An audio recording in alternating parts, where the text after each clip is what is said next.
देखो, इस वीडियो में मैं किसकी बात कर रही हूँ? सुपर प्रॉफिट यानी कि अधिलाभ की बात हो रही है, ठीक है।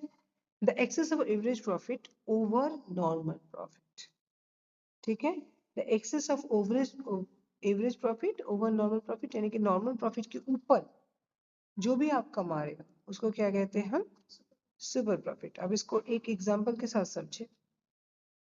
सपोज कीजिए कि आप साबुन उत्पादक हो, ठीक है, साबुन बना रहे हो और कोई भी जो साबुन बनाता है वो अपने उत्पादन यानी कि अपने जो इन्वेस्टमेंट है, अपने इन्वेस्ट वो जितना पैसे लगाएंगे, इन्वेस्ट करेंगे, आप कह सकते हो कि कैपिटल एम्प्लॉयड, ठीक है, उसके ऊपर उसको सपोज करो कि 10% प्रॉफिट मिलता है, ठीक है।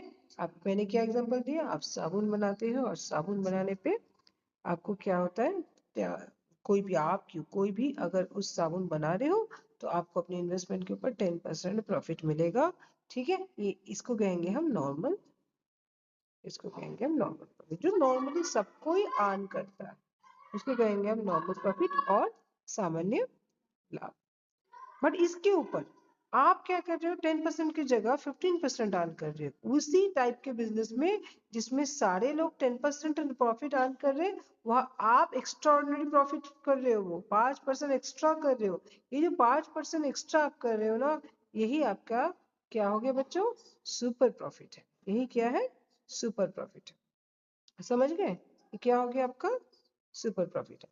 तो इन्वेस्टमेंट सपोज कोई आपने 10 लाख किया, अगर अगर कोई भी इसमें इन्वेस्ट करता तो उसको 1 लाख का प्रॉफिट होता, 10% यानी कि 1 लाख का प्रॉफिट होता।